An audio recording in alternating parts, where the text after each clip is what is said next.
Hey there folks, and welcome back to Reactor Raptor. Guys, we love controllers on this channel, we can't get enough of them. And that's why today I'm coming back to one of my favourites, my absolute all-time favourite controllers, and that's the Elite version 3.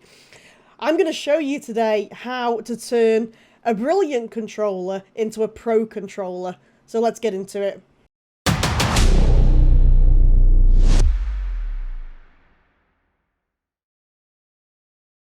So when I first picked up my Elite controller, I remember having my first few games online that weren't for this video, and I remember sitting there thinking, yeah, there's an improvement there, but surely it can do better than this for like £200 or $200, whichever country you're in. And then as time went on and I tried different things out, I found that there was a lot more that I could do to improve my game than just adding paddles to the back and putting some switches down. So what we're going to do today is we're going to explore some of these together, and then you can come up with the combination that suits you. So, first of all, you've got these little buttons on the back. If you set these down to all the way down, then you're going to have some lock on your triggers, and that is going to mean that you cut in the extra few milliseconds off aiming down the barrel and shooting. Basically, I've talked about this before, but let's go into the science behind why this works. So, what this does is it tricks the game into thinking that every bullet out the gun is the first out the barrel because of this little bit of a lock here, which means that you do fire ever so slightly faster. This is to replicate what people used to do back in the 2000s and 90s when I was first playing COD, was they'd take a pen top and they'd jam it in their controller here. And that would, again, trick the system into thinking that every bullet is firing out a hell of a lot faster than it actually is. So this one is pretty much the most essential step. But there are other things that we can do as well, just with the external part of the controller, because what we're going to do is we're going to look at the software in a bit and we're going to look at fine-tuning those settings. So essentially what we want to do, what the aim is here with the outside of the controller, is to get it all set up the way that we like, and then we're going to use the software on the Xbox to fine-tune it down a little bit. So, first of all, stick-wise, I was a bit of a stick in the mud. See what I did there? And I used the sticks that the controller came with because I was adamant that I wouldn't like anything else. I have since changed that, so after playing especially with the DualSense Edge, which we're going to do a comparison and compare and review on the channel in days to come, I did actually change it to simulate more of a PlayStation. Is it going to focus there? To sort of simulate more of a PlayStation Dome button, because these allow for a much better grip. Let's not drop it all over the floor. And I left the right stick as it was. However, I have found that when I was trying to improve my aim, the longer stick on the right was always the better option than the longer stick on the left. Here's why. Movement speed is super important, and just as important as aiming. When you're moving around a map on Call of Duty or another FPS shooter or something like that, we want the stick to touch the side as quickly as possible. That's the main aim here. So when we're using the longer sticks, it actually has a slightly longer distance to travel. So you can see how quickly that one goes down. Obviously, if it was a longer stick, it's going to take slightly longer. And we're talking milliseconds here, folks. We really are. It's not much.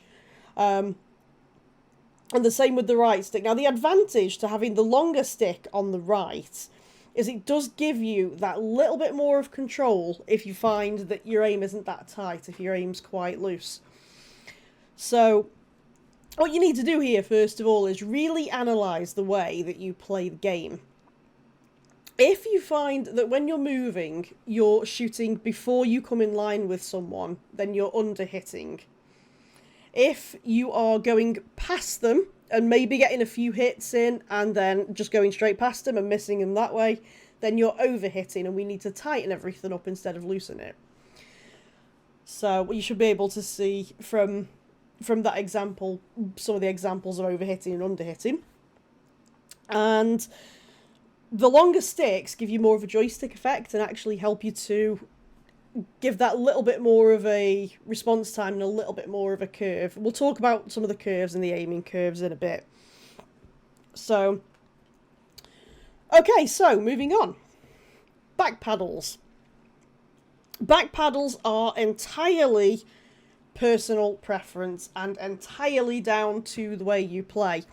If you like to run and gun around the map and be one of these people that jumps around corners or ducks and dives and things like that, then I would highly recommend having your jump and your dive on both of these paddles, and then maybe your equipment on the other two. But say, for example, you want to use your equipment more, and you're someone who likes to go in and be the first to throw a grenade, then maybe your equipment should be on these buttons. What shouldn't be on these buttons is aim or fire or anything similar, because the aim with the Pro Controller here and the aim of these additional buttons is to keep your fingers in places where they need to be for you to fire that bullet if someone shoots at you. So we're aiming to keep every finger on the stick, every finger on the trigger. That's what those paddles are there for. And then these are easily accessible with other fingers at the back. So your fingers are never off these sticks here. So, and one final note on the physical side of the controller before we move on to the software side is your D-pad.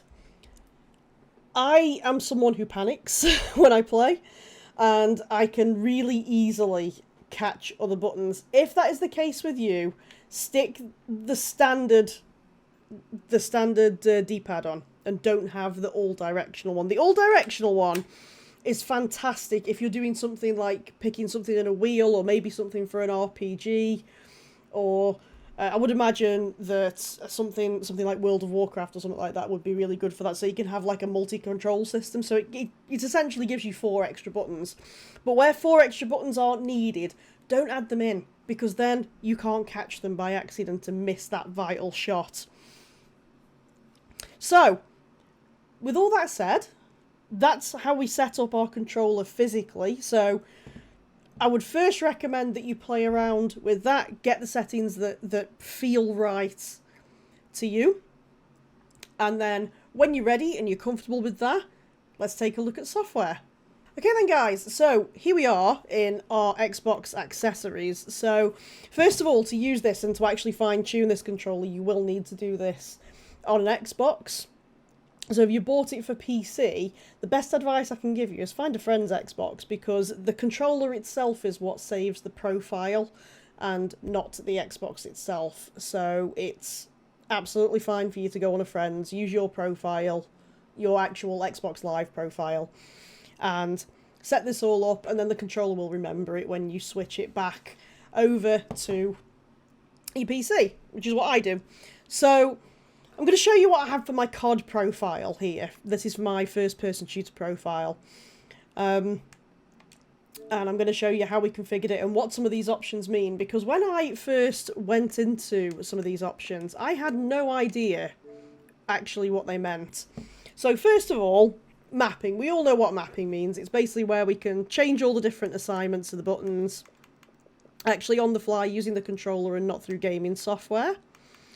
So, for me personally, I've always said I like to just have 2 back paddles on because I've got quite small hands. Because I always end up catching the other 2 back paddles. But whatever suits you is brilliant. And everything else, I just leave as standard because there's no need to change something that already works. Don't fix what's not broken. So, next, that brings us to our stick assignments. So first of all, guys, you want to make sure that your assignment is on primary. A lot of people have asked me what shift means, and that is so that you can basically assign a button and you can then set it into a different mode on the fly. That is pretty complex, and I'm pretty sure there'd be fingers all over the place. That's a brilliant assignment for maybe some strategy games or maybe driving games where you've got more going on. For something with an FPS, we're going to keep it simple. We want everything where we can reach it, get hold of it nice and easy. So we're just going to leave all of these on primary. And then we come to what's called our sensitivity curve. And this can be quite confusing for some people. So let me use default just to show you. So on default, my stick is going to work exactly the way that any other stick works. When I move it, it just moves in a nice smooth fashion. When I push the stick from one side to the other, you can see on the right there. But you may notice, and it's really subtle, very, very subtle, that there's a very, very slight sort of delay to how far I'm pushing it. You can't really see the stick here, so if I lift this up and show you, you can see there's a very slight delay before I push that, before it registers what I've actually asked it to do. So, with delayed, we now have, you can now see that we've got our white here, so, and that's because what we're doing here is we're actually having more control over the stick. We're tightening it up a little bit, and we're delaying the reaction. But with this being an FPS, that's not what we want to do here. We want something that's pretty instant. So, straight away, boom, boom, boom, boom. You can see the speed increase there from default. And what I'll do is I'll try and put these side by side so that you can just see the difference and see the difference that makes. But it's a hell of a lot quicker. You can see that the white and the blue are pretty much directly in sync. There's no delay. Whatever I want it to do, it does it straight away. For movement, this is brilliant because when we move, we want to move pretty quickly. We don't want to be creeping around. It's not a stealth game or anything like that. Maybe if you're doing something with stealth, you'd want to delay the curve a little bit, but that's not the case here. We can then adjust that curve a little bit to our liking. So, I have actually left it on the default. I've experimented with a lot of different stuff, and the default is the way to go. Calculation, you can leave on radial. The axis independent is about the sticks talking to each other and about how we diagnose all of this on the right, so we don't have to worry about that. We can just leave that on radial. So, that brings us to our right stick. And again, this is where you come in and how you play. I have mine set to instant. So, when I aim, I want to move straight away and I want to bring that sensitivity down a little bit. Now, this has the same effect as putting your sensitivity up in Call of Duty. So, say your sensitivity is on the default 6 and then you up it to like 7, 8, 9, 10. This is the same effect that this is having on your aim. So if you want to up your sensitivity just a little bit, instead of knocking it up in the software, in the actual game, like several different notches, this is kind of a way of knocking it up like half a notch or a little bit of a notch or something like that, and just fine-tuning where you want that sweet spot to be. However, I've also seen a lot of people use this instant and straight away they've said how much they don't like it. And that's because they end up overshooting. Now, if you're one of these overshooters, then you can do, there's many different things that we can do here to help pinpoint your aim. So, smooth is going to give us a nice smooth line. And it's going to slow it down at the start and then speed it up a little bit towards the end. So, instead of it being instant right from the start, it gets instant when it hits roughly about this second line, and then boom, it goes instant. So this could help you zero in on someone, and then give you the extra bit of speed. Or, we can use something like aggressive,